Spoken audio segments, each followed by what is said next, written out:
snows like 4 feet, and then the next week it snowed another 4 feet.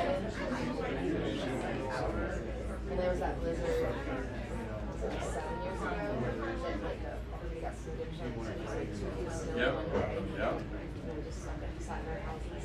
That was glorious. Hey, good morning, guys. We're going to start in just a second, but before I begin, I want to introduce Chris Oliver, who's one of our referees, officials, and very involved with swimming. She was one of, I think we had 6 or 7 in Potomac Valley Swimming that from Occoquan Swimming that worked over 50 sessions of swim meets this past year. But I think it was probably close to about 100 sessions that she worked. In addition to summer league stuff and high school stuff, very involved with a lot of things. Now, she's got some information about how to get you involved. You don't have to do the 50 sessions, but even if you just showed up for the times that your kids are on the pool deck or in the pool, some really good opportunities there to be an official. So, Chris. Thank you. So, guys, you don't have to have been a swimmer or know anything about swim to become an official. Sometimes it's best that you don't. We just appreciate you guys stepping up and volunteering. Erin's generous, and you do get tuition credit for it. A lot of your kids are headed towards the MTG group, and that will come in handy. I've got one in there, and I really appreciate that credit right now. It's really great. If you guys have any questions or show any interest, and also I take it most of you guys are going to have kids that are probably swim in high school and also do summer swim. Once you guys get certified with USA Swim, you guys will be good on deck to volunteer for your high schools and summer teams also.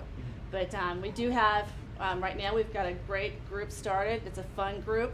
And it's, you can just do your session. You can you don't have to be crazy like I am. But it's kind of fun to be on deck and interact with the kids and just get out and support everybody. But if you have any, no. So, Tom Oliver, I'm her better half. No, we don't throw you in the deep end of the pool. And I know we've got several officials here. Yeah. And like Chris, I was brought up playing football. We know a lot about swimming other than, but I'll just tell you, we get you trained up, you learn all that stuff. And then the one thing I love about it, with Katie and Tom and others here, you actually you feel connected with your swimmer. Sometimes too connected because we've all DQ'd our own kids. But also, like I said, sometimes I think one of the reasons why I wanted to do it, not that because it was drag me into it, is some of these you're sitting in a nosebleed section, you only see the swim caps going back and forth.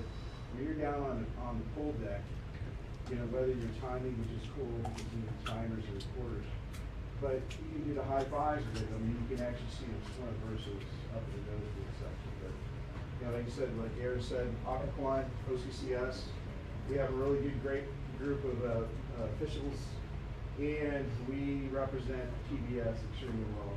NCAP is the largest team here in PBS, and guess what? They can't even remotely match our officials.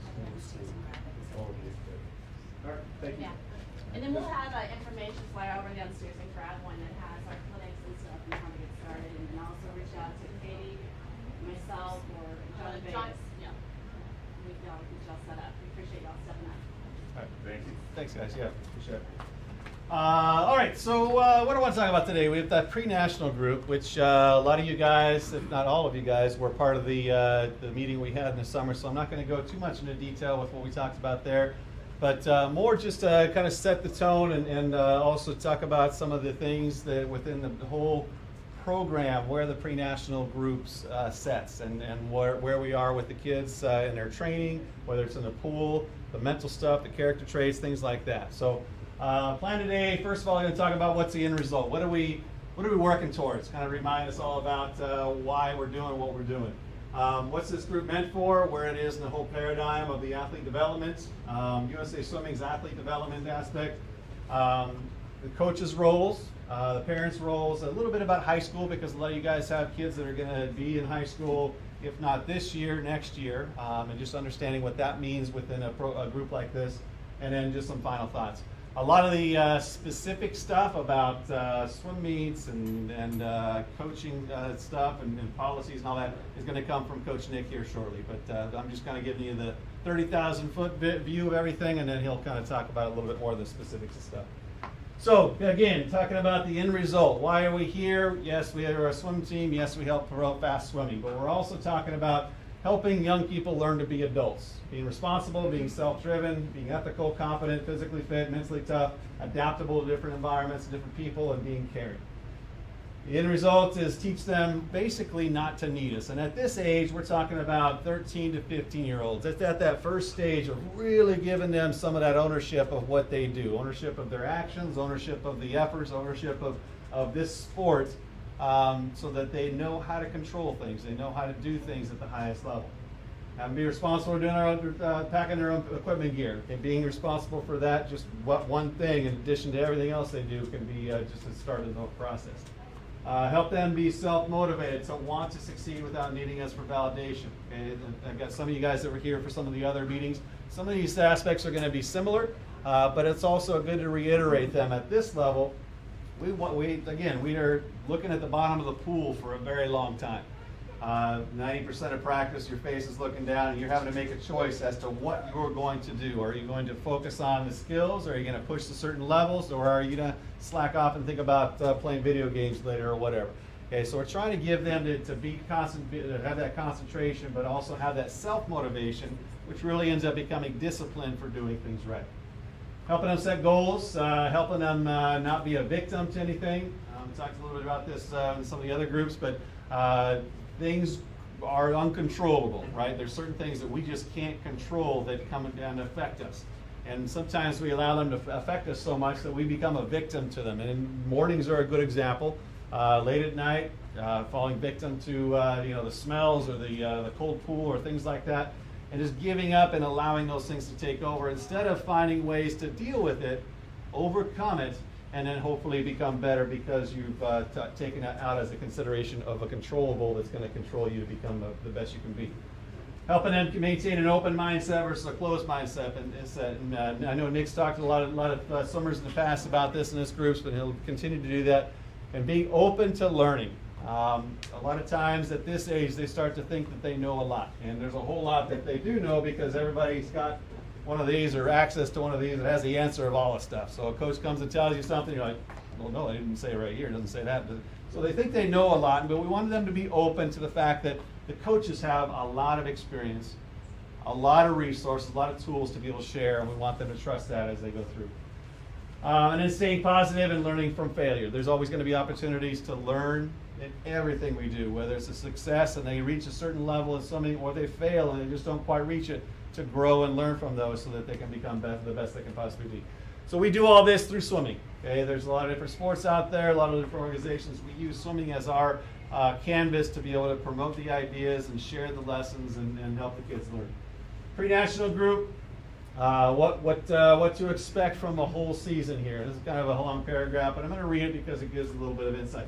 Swimmers coming into the pre-national group be expected to be exposed to learning to train at the highest levels of swimming, progressing into national level swimmers. Skills continue to be reinforced through the season while building the conditioning towards seasonal swimming success as well as long-term development. Swimmers live and are expected to display leadership qualities and character traits, building relentless confidence from hard work and continued connection and commitment to their teammates, group, and team. Swimmers will race in a variety of events and levels of competition, from the foundational meets offered in the fall to racing at a high-level national invite type meets.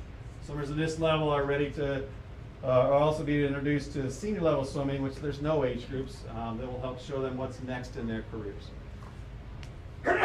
So what is next? What are we working towards? And obviously not just this, but we talked about the big picture of becoming an adult, but the next steps after pre-national is that we want the kids to go to the next level, which is either national group or the senior select, to help them maximize everything that they've learned along the way and see what their next trajectory is into college swimming and beyond. So swimmers 15 years old may be eligible to move to the national training group by meeting all the criteria for the next level. Swimmers 16 and over will age out of this level and move to the senior select group to continue their swimming careers if they do not meet the NTG criteria. Moving to the next level won't occur until September 25 unless there's a big extenuating circumstance that it requires it. So in general, we're working this whole season all the way through until next September in this program. The criteria for NTG and Senior Select, it changes each year with the exact requirements based on us raising the standard each year and us trying to help to keep pushing the kids up. But the bottom line, and one of the first things you can make sure the kids understand, is that nobody can move up to the national training group unless they have shown a full commitment to the things at the previous level. Okay, and that's what this level is. It's coming to practice all the time. It's working hard. It's doing all the swim meets that they have. It's making sure that they're focused at practice and have some of those character traits. That regardless of what the entrance criteria is with standards and with test sets, that's the bottom line. They've got to be able to prove it here before they're ready to go to the national training group. Pre-national system, very similar to national training group. We talked a little bit about this last summer. Team spirit, positive attitude, attendance, determined effort, focused training, proactive academic success, compete to be the best, and serving others. All of that is encompassed to be able to help them maximize their potential, but also keep an open mind to it's not just about them. They've got a group to work with, they've got a team to work with, and they've got a whole lot of people that are looking up to them as athletes. The result of what we're working towards at the end of the season is we're working towards having a competitive advantage, giving the kids every tool that they need to be as successful as possible. Okay, we do that through teaching them supreme confidence, having composure, resilience, fitness, ingrained skills, determined to succeed, discipline to make wise choices, and working together as a team. At the end of the season, or whatever big meet we go to, or whatever meet we go to, we want the kids to step up on the blocks and have all these characteristics. And we believe that all these characteristics create that competitive advantage to help them be successful in sport. Long-term development, pre-national training group is a combination of 13 to 15-year-olds that are coming into level with a lot of exceptional skills, work ethic, and a desire to improve on their swimming. So we know that if you're taking this big step into this kind of training group, you've got a background of great skills. You've been focused in practice over a long period of time. You've got some great fitness that you've been working on, and we're going to continue to develop those, and that's where we can take you to the next level. The levels is a start in preparing for elite level performances throughout the high school years of swimming. Some of the priorities and focus points: skills need to be exceptional, body needs to be resilient through injuries throughout the season, aerobic fitness, being able to swim longer distances at higher rates of speed becomes the main objective. And we're talking about the athlete development model of USA Swimming. There's 6 levels within USA Swimming, and many aspects kind of overlap. We're talking about the ones 4 and 5. I'll show you here in a second where that is in the whole continuum of things. And then as kids, if there's kids in this group that are ready for 5, 6 level, okay, we can introduce those things and help them continue to grow. But each of our programs are generally meant to be a 2 or 3 year stay.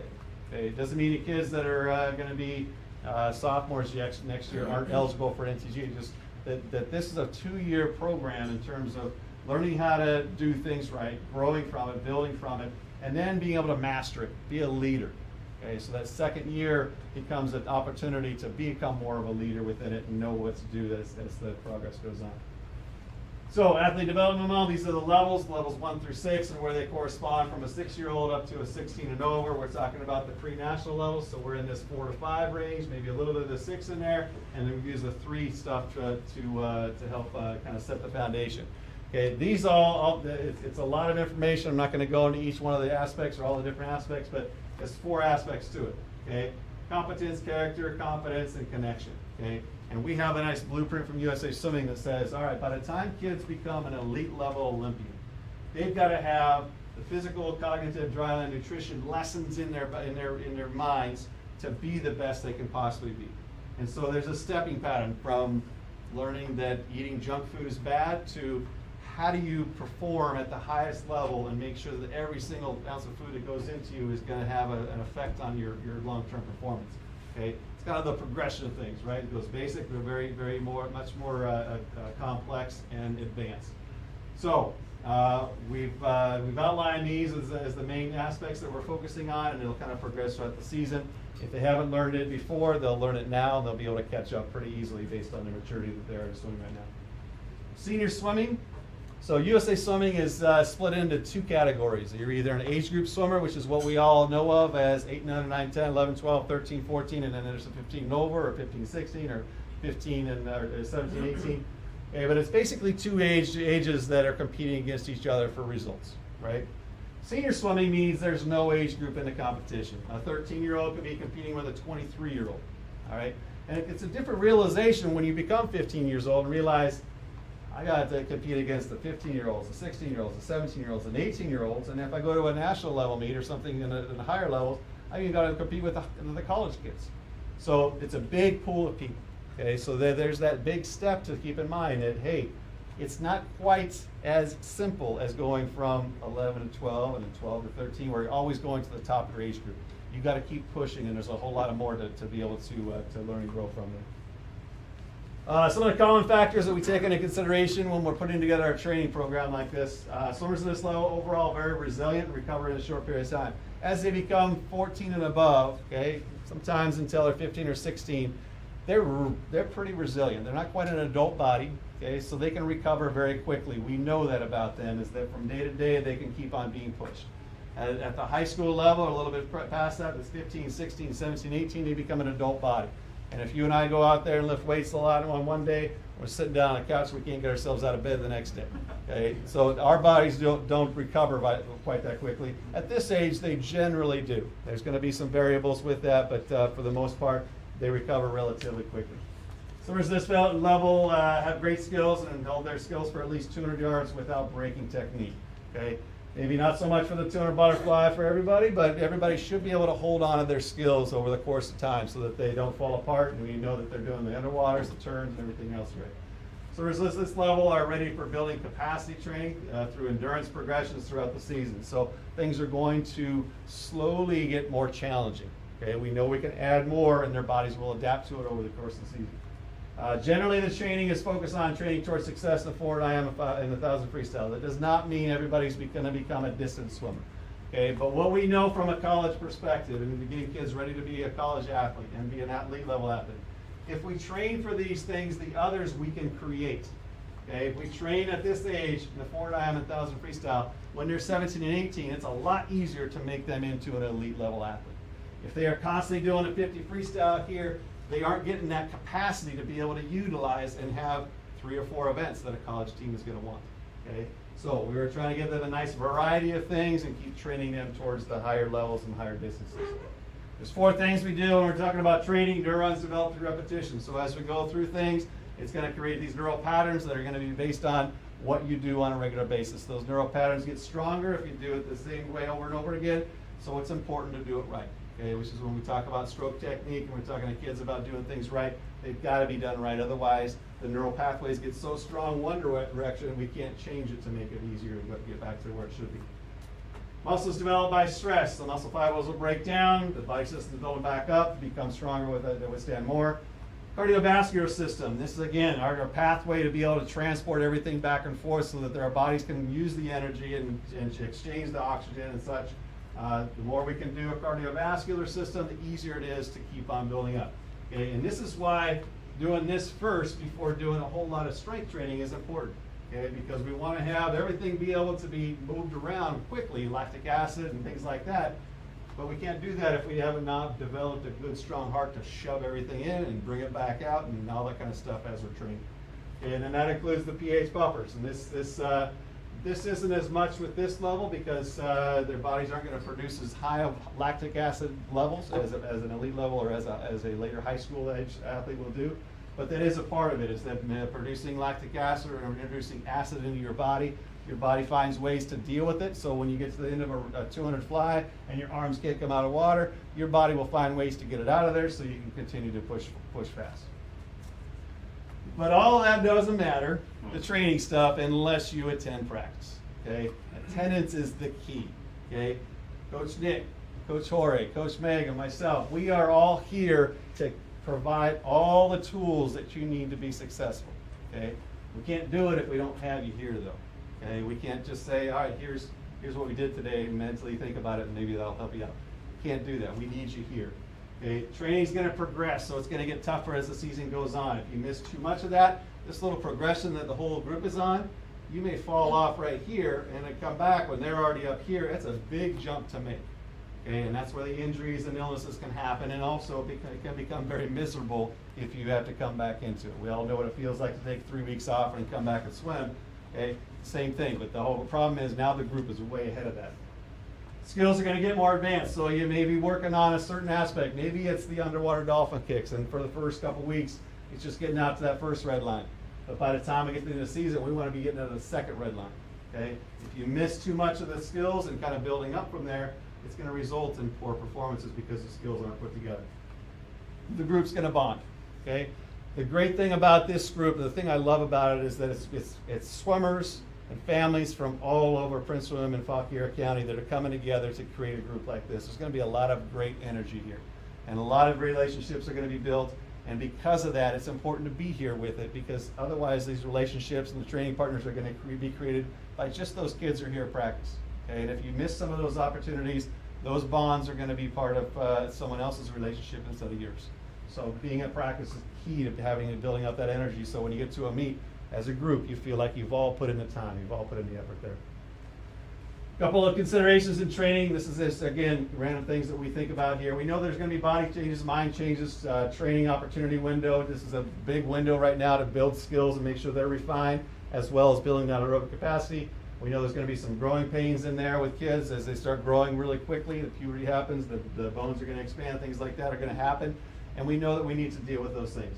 But the bottom line is habits get solidified. That can be a good habit or a bad habit. So we've got to make sure they're good habits, okay? Not just in the pool and in the skills and things like that, but outside of the pool and things that we're doing and making sure that they can live at the highest level.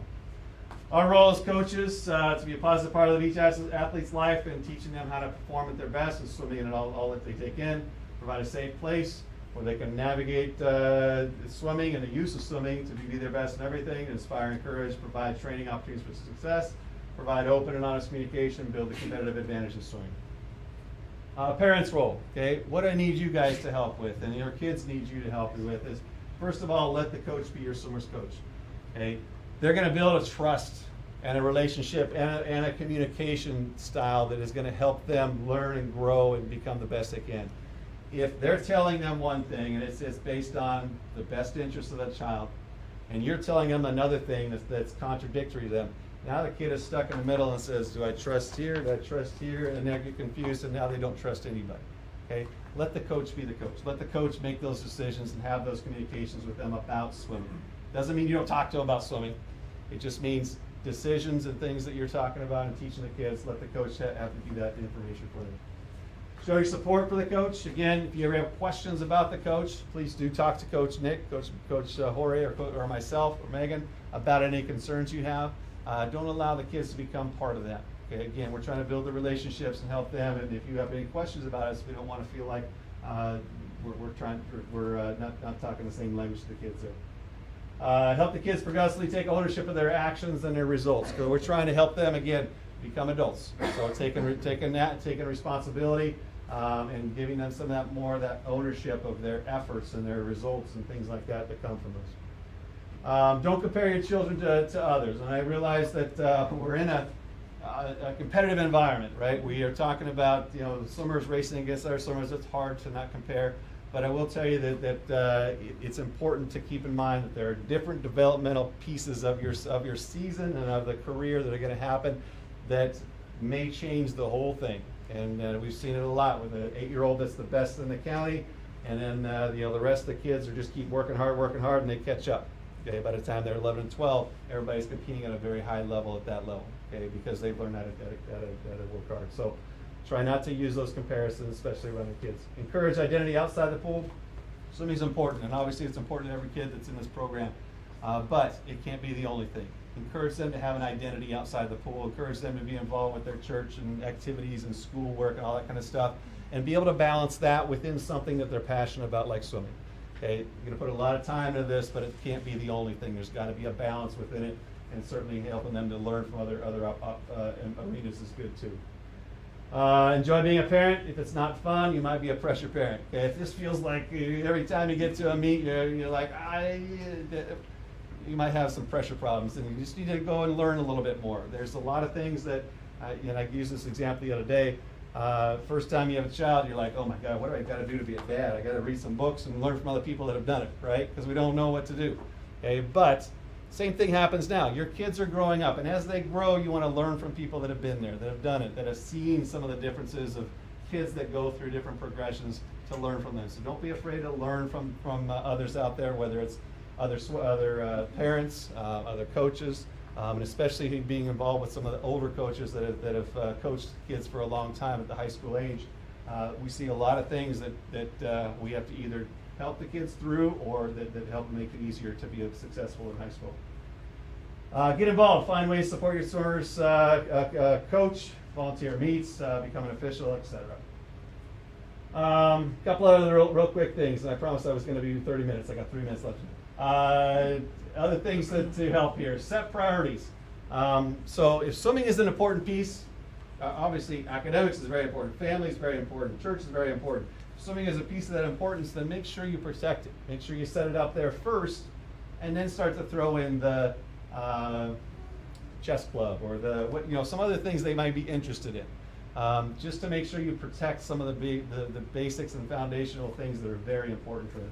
Help make a commitment. It's going to get tough. Okay, so whatever they decide they want to do, make sure that they put it down on a piece of paper. Make sure they have a conversation, and that way, in the middle of January, when it's 20 degrees outside, it's snow and it's dark, they're still getting up to go because they remember, and you are reminding them that this is why we're doing this. This is where we're going. Hold them accountable to academic success. Actually, that cannot change because of swimming. Okay, if it does change, that means that this is too much, and this might be too much of a commitment for them, and then maybe they need to move to a different level within the program because the expectations of commitment are very high. Family obligations and attitude, those should not change either. Okay, again, if those are happening, then we need to have those discussions so that there's clear communication of why they're happening and what we can do to help. Insist that they advocate for themselves. So all of us coaches appreciate and want to hear from you as parents to find out what's going on. But it is even more important to help the kids learn how to advocate for themselves. Okay, whether it's in school or anywhere else, we want to teach them to have an adult conversation about, hey, here's what's going on, here's why this is happening, or this is going on. If they have things in practice that they don't like or that makes them feel uncomfortable, be willing to come and talk to the coaches and open up those communication lines. Then continue to provide for their basic needs, obviously. Swimmers' role, attendance should be impeccable, timeliness, getting in the water on time, being here on time, leadership. You are an example. So I use this as a challenge for the national training group. It becomes a policy, okay, that you should be an example to all the rest of the kids that are in other groups in this program. An example of working hard, an example of showing up on time, an example of high attendance marks, an example of just making yourself the best you can possibly be. Having good interaction with others, not swearing, not doing the things that you know are out there that happen, okay? But rising above those things and being an example to other people. And then obviously scholastics. All right, real quickly about high school swimming. If this is your first year into that and you're joining a high school team, it's important to understand that in order to maintain the training, okay, which again, training is going to keep on going up. There's going to be some times we rest a little bit or drop it down a tad, but there's a progression we want to keep the group on to keep on moving forward. And generally speaking, your high school practices are either a supplement to it or maybe just to show up every once in a while and support your high school team, okay? And not to take anything away from the high school team, but a lot of them are going to have 15 kids in the pool doing 25s, okay? Probably not going to help an elite level training athlete like you guys have, okay? It'll be fun, but it's not going to be the training that they need to stay on for that. So for practices, maintain it with aquatic swimming.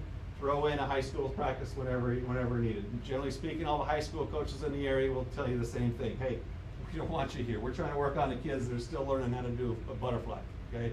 Let's focus our time and energy on them. I know you've got the training and everything out there.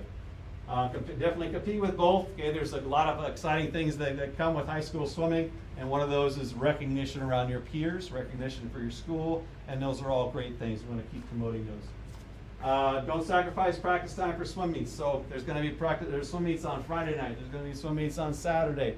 Try not to let those affect the practice time that we have here. And yes, there's going to be times where you're going to be tired. That's okay. There's a long-term approach to everything and making sure we have the training down, but also there's an opportunity for elite level performances.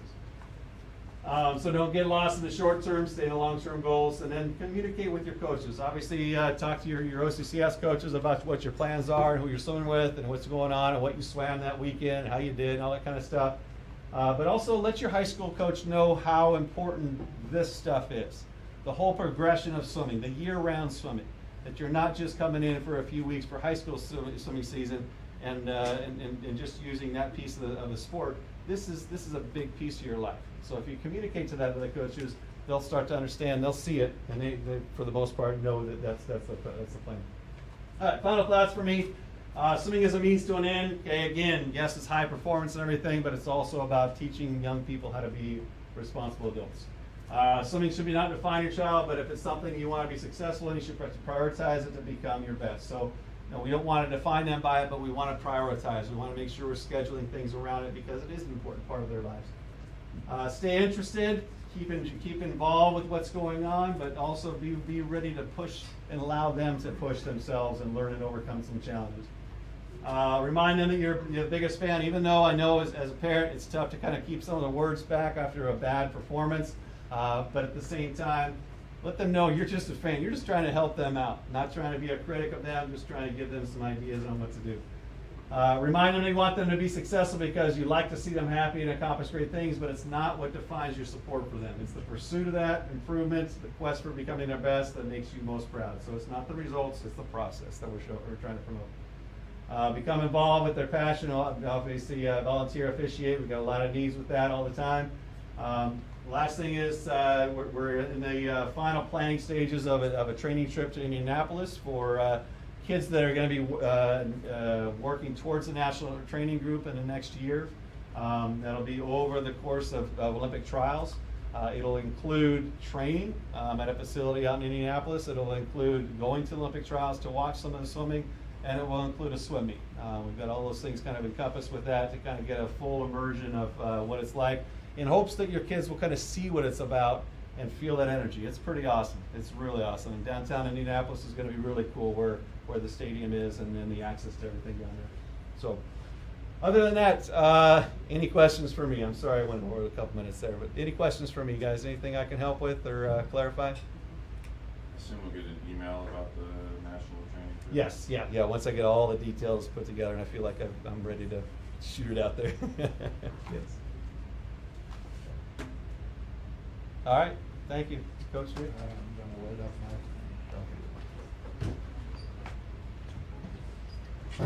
up Swimmers, make sure all those bagels are gone back there. If you haven't eaten any yet, or if you want some more, help yourself, guys. Big guy.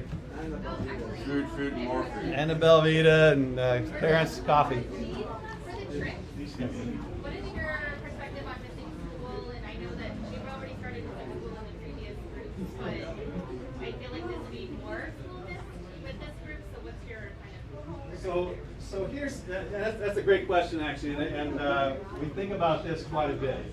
Hey kids, hold on one second. So if what we're trying to do with education, with experience, with being able to learn from different experiences and whatnot as adults, okay, then swimming and travel and being able to experience some bigger things is a part of that, right? And so we want to be able to share that with the kids to see that, hey, we're going to take you out of school, and your responsibility is to keep up with school. Because you're training at a high level, we want to take you to that big competition that's coming up. So there's got to be that connection, and that I guess importance of number one, swimming to be able to travel, but number two, knowing that they've got the responsibility to keep up with their schoolwork. Okay, and as a school person, I'm a big advocate of school. I see it though. I think they see it too. Now they all say that you can't miss these many days and all that. There are ways to introduce it to them and say, my child has talent for this, and they're working really hard for this, and I want to be able to help them experience the full potential of what they could become. And swimming is a big part of that lesson. So I don't know if that answers your question or not, but that's philosophically what I would encourage you to do is just look at it as these are the opportunities I have. Do I want to choose them this way or this way? but then I may miss school, I may miss things, just like you may miss practice, you may miss a swim meet, things like that for family things or other things. We know those are experiences that we want the kids to have. Yeah, I mean, I think I don't know if each school is different. I've heard different things from, different parents who I know about kids at different schools. And with Prince William, like last year, we had excused absences attendance for swim events. I've heard that they're cracking down on this and they are not going to give excused absences. And as long as the teachers are willing to let them make up the work, that's fine. But if this starts to be, well, if you're not here and you can't take the test because you're that sort of thing and it's an unexcused absence, that's going to cause a problem. And I don't know if anyone else is thinking about this, but I'm worried about this because I'm hearing that the administrators at the schools are saying there is no excuse unless, these few things, which does not include family events, family trips that are not because of the crisis, or, these kind of like sports events. So I've heard that too, yeah, but yeah, and it's in, yeah. So I am a teacher in high school from Prince William, and I have several students who go and teach. They are always welcome to do the work or to complete their tests like that. The student can never be hurt in that sense. In terms of excuse, I don't know how it works. Until last year, for swimming or for any sports, the school was excused because we couldn't really change. I'm not sure. But in terms of making up work and completing their test, they can always complete that. They are just responsible for learning on their own. Substitution is not from the teacher. But, and maybe that's a advocating type thing too, that we all need to be able to do as parents and make sure they understand that, hey, school is super important and we're gonna make sure our kids are doing the right thing, but, we can't be locked down. We gotta be able to go out and experience things and teach the kids the different stuff that we're able to. Can OCCS write up a letter, basically outlining the program and, Yeah, that's not a bad those idea. types of things? That way, it puts some type of formality to the commitment, Yeah.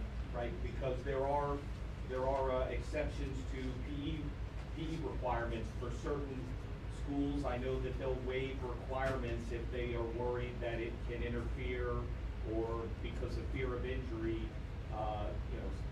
derail this potential, budding athlete. So if you guys can potentially consider or come up with some type of form letter, and at least have a base that you can jump off and individualize based on, let's be honest, all the kids, like you said, they're not all gonna develop at the same time, but at least you'll have something to play with. Well, and I think an explanation of what swimming can be too. As far as administrators may not know that aspect of it. They know Olympic sports, they know all these things that are going on. But eventually in college, right, they're gonna have to learn how to do these things, right? And the NCAA basketball tournament is 3 weeks long and these kids are missing all sorts of school. They gotta learn how to do it at some level, right? So it's a preparatory aspect of it. I think that's an angle to take it to as well. Yeah, also, the trips are usually scheduled ahead, so the kid can work with the teacher. Like my son had issues with finance being on a trip to Texas last year, so he worked with his professor to take the test before he takes the trip. So it's not like we have to go on trip next week. It's usually scheduled way advance. That can be The helpful kid too, can always yeah. schedule with the teacher on how to finish the trip.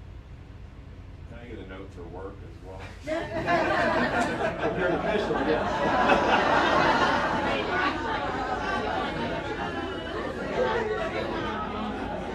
We're gonna sell those.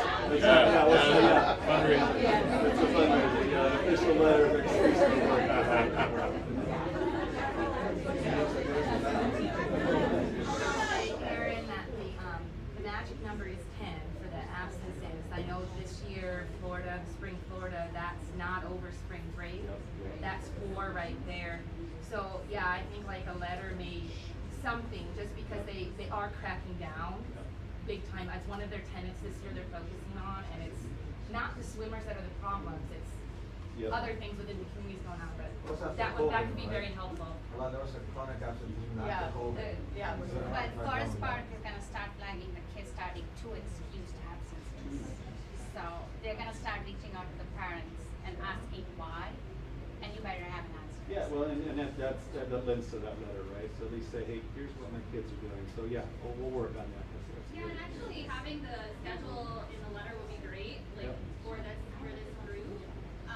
But also, I guess that maybe Nick can answer this, but wondering if there's a priority, like if you can help prioritize. So if we decide, like, hey, we're gonna do every single trip, but this is the most important, and if you're gonna miss one, this, Yeah. Yeah. Cool. All right. Any other questions or anything from you guys? Great segue. Yeah, sorry. Swimmers, this is as much for you as it is for the parents. We got a couple seats up front. Can sit on the floor. I know you all are going to stay in the back. Anyone volunteer? Yeah, there we go. Okay. Sabrina.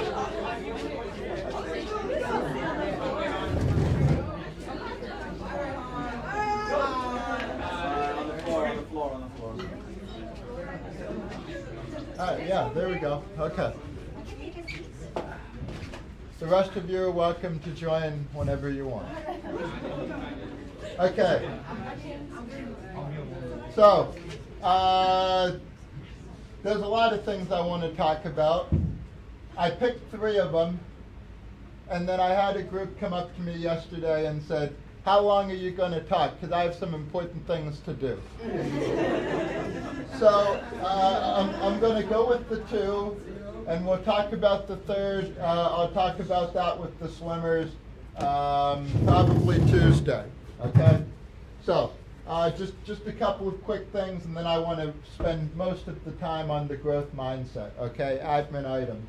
So first thing about communication, I talked about this at the tryout practices in July. We have several different forms of communication here. Team Unify. So I think I have every email on there. I kind of had to build the list myself. The way I did it was a little more manual this year. I guess I didn't have to, but I did. So if the swimmers want to receive the email, just add your swimmer's email to the account. So I can't just like add one person's email onto the list. I can't just add a swimmer. You have to put your swimmer's email on the account. So if you're already getting it, I can't just add your swimmer. I can only send emails to accounts via Team Unify. Okay, if there's questions on that, or if you're not getting the emails, let me know, because I've already missed a few people. I think I've fixed all that, but let me know. We have a Facebook page established, which will have the information as well. I'm going to be doing a group me, and I'll be sending out information on there too. Team Unify emails are great for long explanations, but I have to go to a computer and all of that. So GroupMe will let me send out things a little quicker. It'll let people ask questions. So I will send out an email later with the link for that. Okay, and that's for both parents and swimmers. Okay, I'd like to see everyone on there. Email address. There's my email address and phone number. Send me a text. If you haven't texted me, tell me who you are. I prefer emails unless it's a last minute thing or an emergency. It's a little more easier for my workflow. Okay? Along the lines of this communication, all right, email and texting. Okay? I encourage you all to do that. I encourage the swimmers to do that as well. Okay? I would like to see them advocating for themselves. So let's follow the safe sport policy, copy another coach, copy an adult on whatever message. Okay? If the swimmer swimmers, if you send me something one-on-one, all right, and you ask me a question without your parent on it, I'm going to ignore it. All right, so copy another adult, so that we're following the policy. But I would like to see swimmers starting to take ownership of the process. Okay, the more you're communicating and the more that you're doing in the process, the more ownership you feel of it, and the more important every single little step feels. Okay. All right, culture. Talked about this with the group a little bit, but we have a goal: create an environment where success is inevitable. Okay, we're not going to be cheerleaders for those, or we're going to be cheerleaders for those who want to be better. Okay, not those who want to stay the same. We're not here to stay the same. We're here to get better, and we want everyone to be a positive influence on others. We have a large group. All right, Every day someone's going to come in who has a bad day. And if this can be more than just a place that makes people better swimmers, that would be the goal. We want this to be a place that uplifts them, okay, helps. It's not just people that they swim with, but it's teammates, it's friends, it's a support group, okay? And that probably is more important than any single time we get. This is a difficult, there's a lot of moving parts, okay, at this age, and anything that we can have to help them with that is really important, okay? Practices. We start 15 minutes before we get in the water, okay? Group's doing a pretty good job of that, but that does include these morning practices, okay? We still start 15 minutes, we start stretching before we get in the water, so that we can do it without rushing, so that we can talk about the set, and then when our water time starts, we're swimming, and any out of water stuff has already been taken care of. Obviously, there's times where we get a train or something else, okay, but we really need everyone here that 15 minutes beforehand, okay? That's part of building the culture. I know everyone wants to be on a strong team. Everyone wants to be in a committed, strong culture, but everyone here plays a role in developing that, okay? Swim caps. The Riptide shop is open this weekend, but we would like to see everyone wearing red OCCS team caps at practice. If you're double capping and you want to wear a different cap on the inside, that's fine, but your outside cap should be a red OCCS cap. So make sure you have plenty of those. Give a full effort and support teammates, okay? Again, part of building the culture. People can see when you're not giving full effort, all right? Your teammates can see that, and it's not just to motivate your teammates, okay? But it's also to help yourself. Both things are in there, all right? You're trying to positively influence everyone around you. All right, meets. Open water is pretty much the optional meet, all right? And if they are going, the 5K is the required swim. If they want to do something else, that's fine. I've had a few people email me about that. But any meet that they're qualified for, I'm going to assume that they're attending. I will send out a meet schedule, just because, if someone's qualified for senior champs and JOs, and we have like 3 different meets that all happen at the same time. Obviously, you can't be at 3 places at once, but I will be sending out the meet schedule specific to this group, and that's going to help clear up some of that. But whatever's on the schedule and whatever you're qualified for, that's what we're going to expect them to go to. Did you talk about October, the travel meet? No. Okay. I guess I will. Okay. All right. Travel meet in October. So here's what we've done for that. We've taken off the schedule, and I'm going to talk about why in a minute. I simplified things a little bit. But we have a few meets, and someone mentioned this about which meets are the top priority. All right.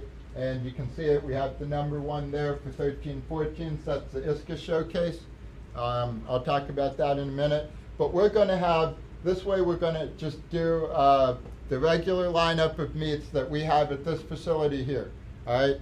And pre-national is going to pretty much be the top group at those meets. And they're going to be expected. I'm going to be asking you all to set an example. We've talked about this. I'm going to be asking you all to set an example for the rest of the team. Again, you want to be a part of a certain team, a part of a certain group. You're in a leadership position to positively affect that change, okay? And what we're really going to be focusing on is meet process. And I think this gives us a gradual building,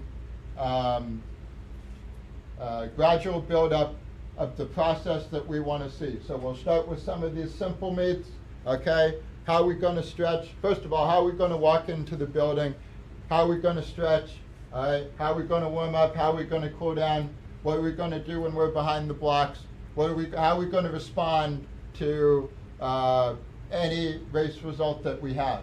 All right, and then in December, we'll throw in the prelims finals component to that as well. All right, and then we'll throw in a travel component a little bit later. So we're going to be able to sort of break it out into each one of these different components that affect how we do at a meet. All right, because it's not just the swim, it's a whole performance. And every single part plays into that. All right. So the end of season meet. All right, most people in the group are going to be 13, 14 by the time we get to the end of the short course season.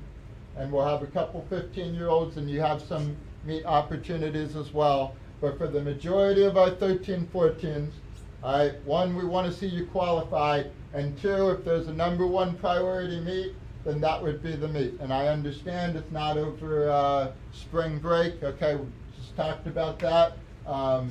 But so we're going to help you in any way you can. Telling you this now so that hopefully we can make plans for it, all right? But if there's one meet, that's the number one meet. Okay, and we are training for that meet now. Again, it's a long process. Every single meet we want to build. We want to build on our process a little bit and perfect it just a little bit more.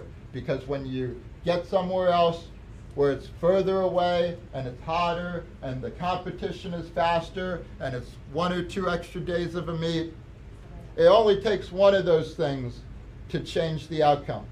All right. And we're going to have multiple of those things all thrown in at once. So we really got to work on all of this, okay? And it's just bit by bit. All right, let's get on to this growth mindset. So the most important conversations that anyone will have are the conversations you will have with yourself, all right? And let's take a step back and talk about what mindset is. So mindset is a way of organizing information. That's the definition, okay? And to organize information, we often tell ourselves stories, right? We have a complex set of information. We tell ourselves some stories, okay? You might have a formula in math, that's kind of a story. You might have a song for that formula even. So we have stories that help us organize our information, okay? And so, in a sentence, growth mindset is the idea that we can get better at things, all right? Abilities are malleable, our brains can learn and change, and we can achieve more by doing that. So, I asked the group 4 questions earlier. They sat out there, they answered these questions, all right? What have other people told you you're good at? What have other people told you you're not good at? What have you told yourself that you're good at? And what do you believe that you're not so good at? All right, those are the 4 questions I asked them, and I asked them to explain why, which was the most important part of that, why. All right, and it doesn't really matter what they said for each thing, but what's most important to this conversation is why.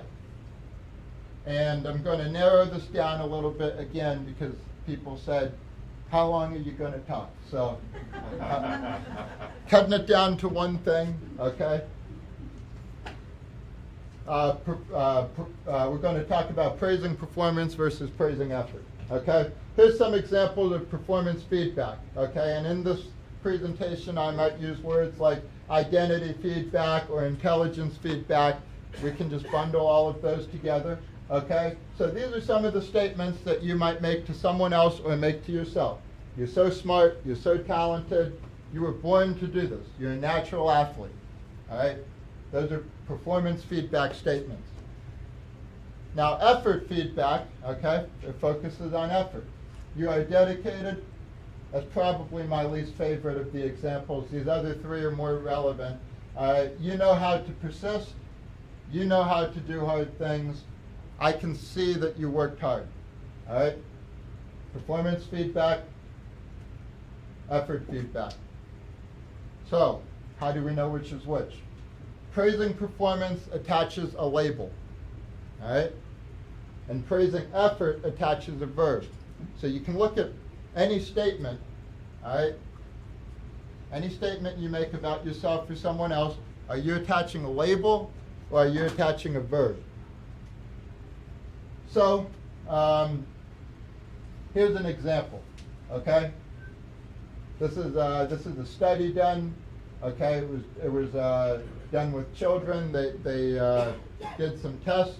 Okay, they had them take some tests. They praised them. They had them take some further tests. All right, and they either gave them performance feedback or they gave them effort-based feedback. All right, and when praising effort, all right, the next time the kids selected more difficult problems that allowed them to continue to give high effort. All right, and it also taught them more. So effort feedback, more difficult, high effort, learned more. When praising intelligence, they selected easier problems that allowed them to continue receiving that result-based, performance-based feedback. They selected easier problems that allowed them to continue to perform the same way. All right? And those who received intelligence-based feedback, performance-based feedback, had a tendency to misrepresent their performances on subsequent tests. Okay, their subsequent performances, they had a tendency to misrepresent. Okay? When they asked them how they did, there was a tendency that they misrepresented it. So what does this mean? If you attach your identity to something that you perform well at, then you will also attach your identity to the same thing when you don't perform well. And this is the important part. We're all going to have a time where we don't perform well. Obviously in the pool, we got a clock, okay, that's going to tell you the result, but it happens in school, it happens in every phase of life. If you label yourself, you're good at this, at some point you're not going to be good at it. There will be failure, and you're going to be labeling yourself, attaching yourself to that failure as well. All right? If it's effort-based feedback, they have a tendency to attach themselves to the effort. And remember, we talked about effort-based feedback being, you're using a verb in that statement, okay? Well, you can do the verb anytime, all right? So if you accomplished it in one domain, you can accomplish it in another, okay? So, real simple here, okay? People, these kids that received identity feedback, whether it was before or after the exercise, it resulted in a decreased performance. All right? Doesn't seem like it because it seems like you're giving them a lot of confidence. All right? But actually, this study showed that it resulted in a decrease in performance. All right? When it was effort-based feedback, it could be before or after, and it resulted in an increased performance. And also, when the effort feedback was given after, it conditions the brain to give even more effort on the next exercise or the next test, okay? So, this growth mindset versus fixed mindset. On growth mindset, the goal is to learn. We're focused on effort. All right, here's an important part right here. How do they respond to setbacks? We're all going to have setbacks, okay? They responded by working harder. Whatever the issue was, they wanted to figure out why there was a failure and what they needed to do the next time, okay? What was the failure, what went wrong, and why? And ultimately, performance was higher. When it's fixed mindset, it's focused on look. They tried to look smart, all right? Not so focused on effort, more focused on optics.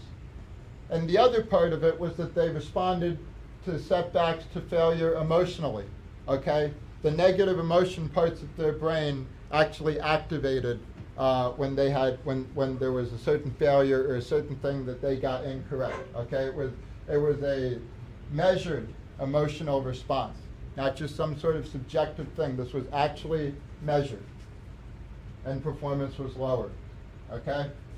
So what can we control? We can only control persistence and effort. So, why do I say all this? Well, one, because the conversations we have with ourselves are the most important, all right?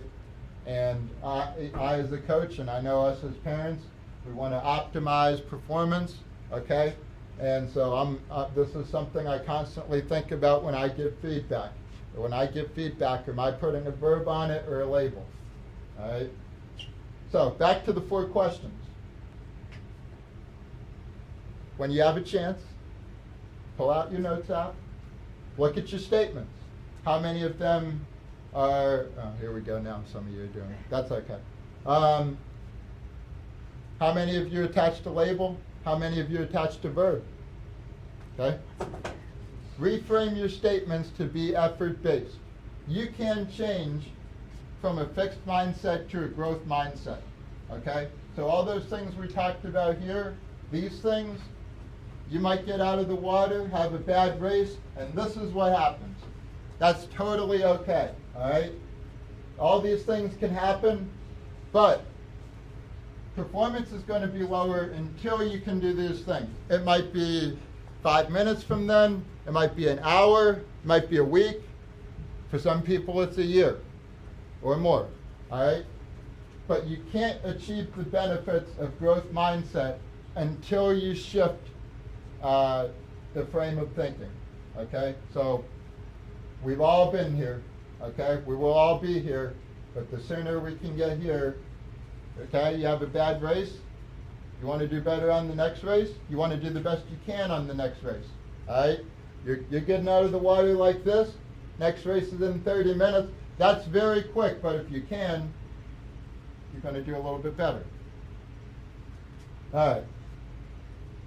Not going to talk about this. I wasn't allowed to. I have to be faster with my presentations.